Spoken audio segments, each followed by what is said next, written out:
Welcome to the first Inside the Mind video here of Madden 25. Hopefully you guys are having a great holiday season. Thanksgiving just wrapped up. Christmas is just around the corner. Are you team naughty or are you team nice? I'm clearly here team naughty, if you can see here on my shirt. For those of you that are new to this series, this is the first time I've done this here in Madden 25, so I'll quickly go over what we do. I'm going to be breaking down a full game of John Madden football for you guys in great detail. Every single play on both sides of the ball from my perspective. This game took place about a week ago. It is a part of the MCS Zero Chill Challenge ladders. This game right here was to get to a win-loss differential of +5, which would be the best ladder result I've ever had in the MCS. Slowly starting to get better and better each time. So that is what we're going to be going through here against my man Big Country 222. This is the last ladder game that I played. I played 18 games. So this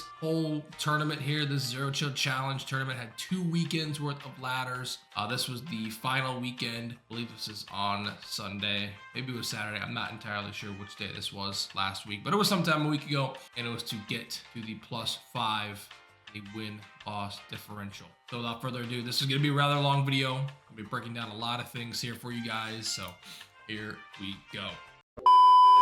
There's a look at my top 3. We missed out on his top 3. There's his top 3. At the time of this game, I was running a Commanders, 49ers, and Lions theme team. I have since switched that to an entirely new theme team, which if you watched my Twitch streams as of late, twitch.tv/Steeler, link to that is down below in the description. You know what theme team I'm rocking at the moment. And as you can see here, this is actually ripped straight from my Twitch channel here, my past broadcasts. So you can watch these videos, watch these games, these high-level games of competitive Madden live and in living color. Once again, that Twitch link to my channel is down below. He gets the ball to start off, and we know the name of the game here in Madden 25 is defense is horrendously bad. I'm coming out in the 6-1 for my base defense. He is in the Philadelphia Eagles offensive playbook, and so am I. I went ahead and I actually made the switch about a week ago or so to run the Philadelphia Eagles offense. I think it's one of the best offenses in the game, even though pretty much any offense in this game is pretty easy, to be honest. But it just really comes down to personal preference. And for the longest time, I was running the Los Angeles Chargers offense, because it has the bunch strong offset, bunch X nasty, the really good duo runs as well. And maybe we'll revisit that sometime in the near future. But as you can see here, the Philadelphia Eagles playbook is really, really annoying to defend because it has so much of the best. It has a lot of pretty much everything you could want to be successful on offense. It has a really annoying run RPO game. It has a really annoying pass game where you have to defend a lot of the toughest routes to defend in the game. Right here, my man Big Country, he loved the good old jet touch pass against me. I try to get to the edge. Luckily, we were able to get some sheds here as he's moving down the field. He has Anthony Richardson, who that's my quarterback as of now too. Right there, you can see, runs the RPO bubble. Don't have a defender out in the flat. Picks up an easy first down there. Already inside the red zone. Moving right along here.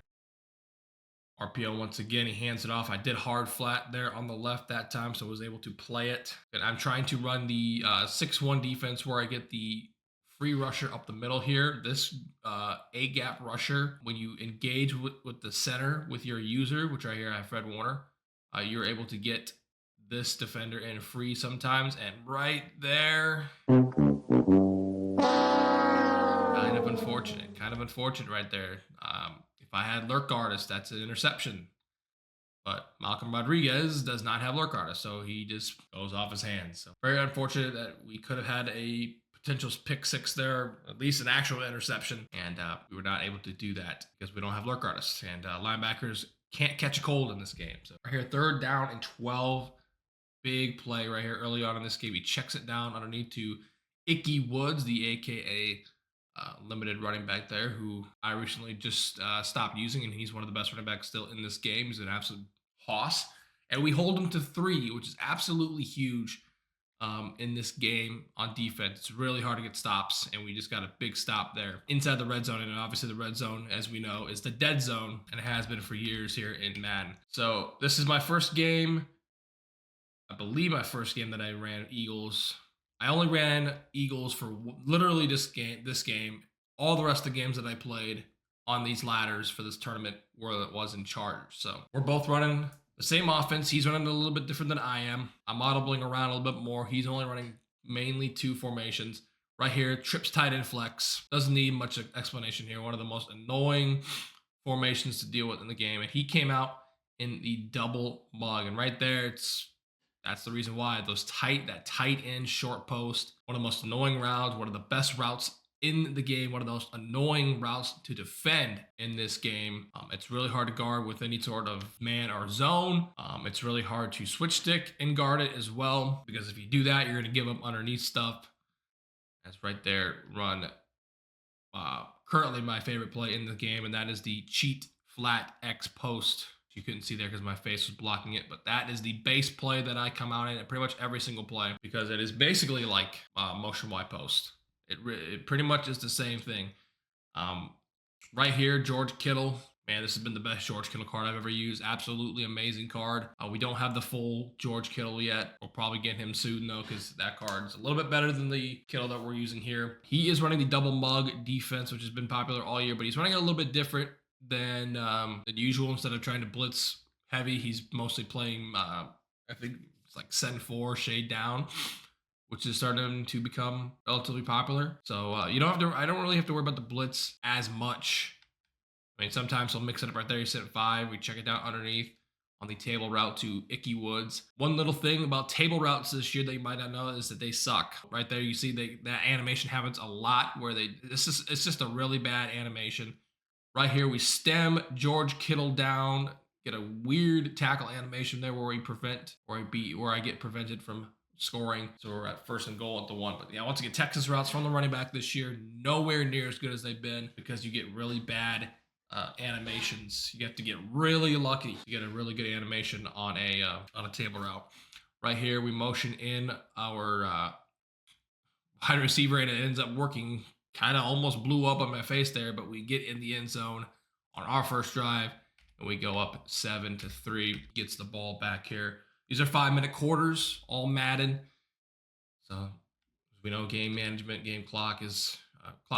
is huge. And if you watch this past Thursday's game between the Bears and Lions, you know the big time importance of it, even in the NFL. So right there, once again, the jet touch pass is what he went to a lot against my 6-1. Right here, he audibles over to the ever so popular trips tight end flex. Once again, we're in the same offense, so we're running the same stuff. And right there, oh, so close. He had a lot of things open, but he just couldn't make the read in time. We almost got a D-line tip pick there, which those are very annoying in this game. Yeah, they probably happen to you for sure.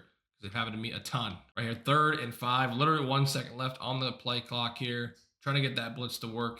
Runs a nice little check down there on a little curl route to Jay Jettas. That is the end of the first. 7-3 is score. Right here, looking like he ran another jet touch pass to Jettas. Gains 8 yards. I mean, he's getting good yards a clip. I'm not really doing a great job. I'm trying to get that A-gap blitz to come in, and he's doing a really good job of countering it by running the jet touch pass. Right here, he's in the doubles offset, so I gotta be aware of the RPO bubble to come by the slot receiver. Right here, he audibles back to normal wild close and runs the jet touch pass once again. And I'm just letting him have it pretty much every single time. He's getting 8 10 yards. I'm not getting gashed by it. So that is something that I am good on, is not getting gashed. If I was getting gashed by the run, I'd probably make a more concerted effort to stop it, but I'm letting him have it. I am letting him have it. Right here, he motions his running back out way late, ends up actually getting the snap off. Runs a very interesting route combination, but gains 8 yards because defense sucks in this game. Right here, he runs back to the doubles offset. I can't really skip ahead too far because it skips 10 seconds ahead. And he runs the RPO bubble. So when he's had the RPO bubble to the right of the screen with his slot receiver, when he's on the right side of the field, he's had big time success with that. But when he's on the left, like right here, not so much. So once again, he is inside the red zone. Audibles over back to the normal Y off close. You can see him kind of just shitting and farting with these defensive adjustments right there. I took my user out a little bit farther out so that way he couldn't get the edge. He tried to cut back inside. We only picked up 3 yards on the run there. 2nd down and 7, so I made a better chance there right here. I don't know what happened, and that might have been some sort of glitch or something, but his quarterback, yeah, I don't know what happened. 3rd and 10. Can we get off the field once again here inside the red zone? Here, quick little slant to Justin Jefferson. I had to guard the tight end streak because tight end seam streaks are deadly in this game, and he hit the slant on the backside with J Jet is right here. 1st and goal, another jet touch pass. Jukes inside. He is on balance, which is very risky in this game. The fumble chances being really high if you're on balance. So maybe that's something that he just does inside the red zone. So that way, you know, you're actually able to make ball carrier moves. But once again, the risk of fumbling is way too high in my eyes because every time I'm on balance, I fumble. So I swear to God, it's crazy. We're already to the 2-minute warning of this game here. It's gone by pretty quick. Taking a drink here real quick. Sorry, it's been a long time since I've done one of these videos, so bear with me. My voice might crash out on me. Get cotton mouth pretty quickly. 2nd and goal right here. That is that Puka? Puka Nacua, team of the week, probably 94 speed or whatever, is wide the fuck open. Sold out to everything underneath. I think I put my safeties in hook curls, and that left Puka wide open, and he converts on his 2nd drive in the red zone, this time being a touchdown. So leaves me plenty of time though, less than 2 minutes. I got all my timeouts here. Moved the ball pretty well on my 1st drive. Here I'm trying to block the blitz as best as I can, sending 5 out. Once again, there's that shitty animation on the table route there to Icky Woods. Nearest pass, that's probably about a 10-yard gain. Get out of bounds right there is only a 4-yard gain. So the clock is still ticking as well. Right here, he is running man coverage. I put Isaac Bruce on a stemmed all the way down corner route, and he got absolutely pressed to the dirt and bag, and we got hit there, and the ball fell to the turf. Right here, 3rd and 6 in the trips tight end flex, running the ever so popular motion wide post setup. Right here, I put a speed out, and that was a read. That was a read indeed. That probably should have been picked. Definitely should have been picked. But this game sucks. And it literally goes through his user's hands. He pauses the game. I would do the same as well. I would be pretty heated in a game like this. That was definitely a terrible read by me. Definitely should not have gotten away with that. I will admit that firsthand. That is about as lucky as anyone could possibly get. And I did. So I threw a blind fucking read. Should have got punished, and I didn't. So anyways, we move on. Table route once again. Finally got a good animation. There's what table routes used to look like on a consistent basis. Now they don't. Finally get a good gain. 50 seconds left to go here. Right here, I audible to the doubles close, but I'm not running the RPO because I know he's running man coverage, so the RPO is not going to be there.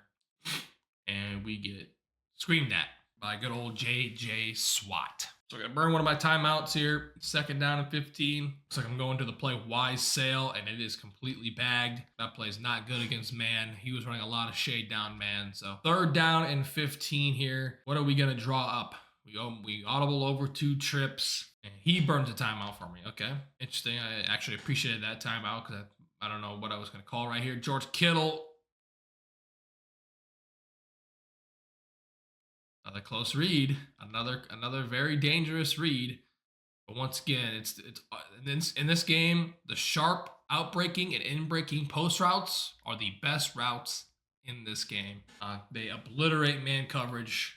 They get in really, really good spots, getting zoned. They're really, really tough to defend with your user and with the switch stick. And right there, probably could have waited just a split second later to make that read, but we made it anyways, and we got down to the 1-yard line. Right here, I try to run a fullback dive. That gets blown up really bad. No huddle here. About 6 or 7 seconds ran off the clock. Run a little stretch, and that gets blown up. So 3rd down and goal. I have no timeouts now. What are we gonna call? What is going to be the go-to play here? 3rd and goal from the 6-yard line with no timeouts. Obviously, we don't want to throw it inbounds. We're trying to look for a touchdown here. If we throw it inbounds, we're not going to get points. Mindset here is to get points, and we get points, baby. This route combo here, and I'll rewind this here in a sec for you guys. This route combo right here out of pretty much any trip set down towards the 5-yard line or so is money. This setup right here. Screenshot this if you need, write it down or whatever. whatever it is that will help you remember this setup right here. This setup is money for you guys inside the 5-yard line out of any trips formation in the game. Right here, I was in the trips tight end flex, and we had my receiver Luke McCaffrey. Yes, not Ed, not CMC, but Luke McCaffrey. Was a huge touchdown for us. I also had George Kittle wide open there as well, but that's not what I'm mostly looking for that in route on the backside from the far outside trips receiver. He was wide open. His user was not there. There was no zones there. And that's the big difference in this game. He's 1 for 2 in the red zone. I am 2 for 2 in the red zone. Granted, I should not have been in that position to score a touchdown there. Really should not have. We ended up being in that position and we converted. 9 seconds left here. What is he gonna draw up? We draw up a loop and he just about dotted my soul away, but I actually kind of wish he would have caught that. That would have taken the time off the clock right there.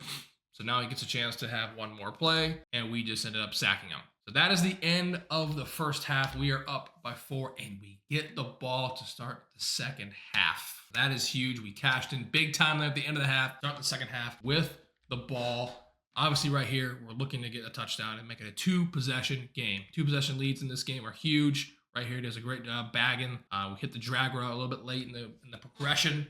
Gained 3 yards there. Second down and 7. I got audible over once again to the doubles, and he had me completely and utterly, totally bagged. I'm still learning a lot of things about this offense, learning what is good against certain defenses and whatnot. I think double mug is definitely giving me the most trouble, especially in games that I've played. Since this one, double mug is definitely giving me a lot of trouble.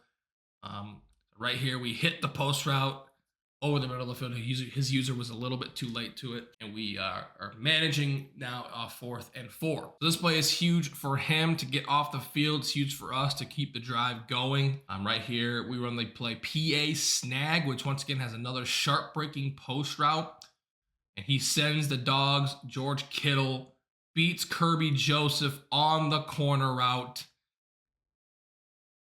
and we are in the crib. In the end zone. That was close. I easily could have been picked. Luckily, George Kittle is one of the best receivers in the game, and Kirby Joseph did get beat right here, right there. Bam. I probably could have. I don't think I highballed that. I probably should have highballed it in retro. Actually, I don't know. What would you have done? Would you have highballed that, or would you have actually used? I think I just used the regular free form to the outside there, and just like that, we are up 2 possessions. 2 possessions, even though it probably shouldn't be. So his first possession here of the second half. I believe he ran that is wide sail. Once again, we're on the same offense. Second down and 3, making his hot routes. He audible over to trips. Runs a little flat route out there to Jay Jettas, picks up about 5 or 6 yards, gets the first. Wish it would not skip ahead 10 seconds, but it does. Right there, I don't really understand what the hell happened there. My outside linebacker was in a hard flat, and he didn't play the hard flat, and the bubble was wide open. So he should have just had his doubles to the right every single time, because I would not have been able to stop the RPO. Right here, jet touch pass to JSN, Jackson Smith and Jigba. Once again, we're not getting gashed by it. We're giving up consistent yards, but we're not giving up 15, 20 per pop. We're giving up 8 to 10, which still is a lot. Which is really annoying. But at the same time, once again, I'll live with it. Right there, he ran the RPO again. The hard flat was out there. Or was about to be out there. So second down and 5 here. Audibles back into normal Y off close. I man up the slot. Once again, jet touch pass. Jet touch pass, man. He lived and died by this. Right there, we did get gashed. We got gashed big time. JSN is having a legacy game against me. So you're running 6-1. This is something I might keep in mind now. And right there, he ran the RPO again. Luckily, this time, when he ran it to the left, the hard flat played it, and he only gained 2 yards. Not bad. So here he is once again. He's inside the red zone for the 3rd time. Can we get us another stop? Will he be able to cash in once again to get back into this game? I'm not really trying to run the A gap here. I'm just kind of just bluffing like I can. I get clicked off for some reason. Decent defense. Never mind. He was wide open and gets a first down and goal. So, yeah, defense. Has anyone got it? Anyone in the comments? Anyone in the comments section got defense? Let me know. Right here, RPO once again. Y'all saw the adjustment that we made? Deion Sanders. Prime time in a hard flat. In a hard flat. We actually double, I think we double hard flatted right here. And he played the ever-living fuck out of that. I clicked on with my user there really late, and we get a pick six.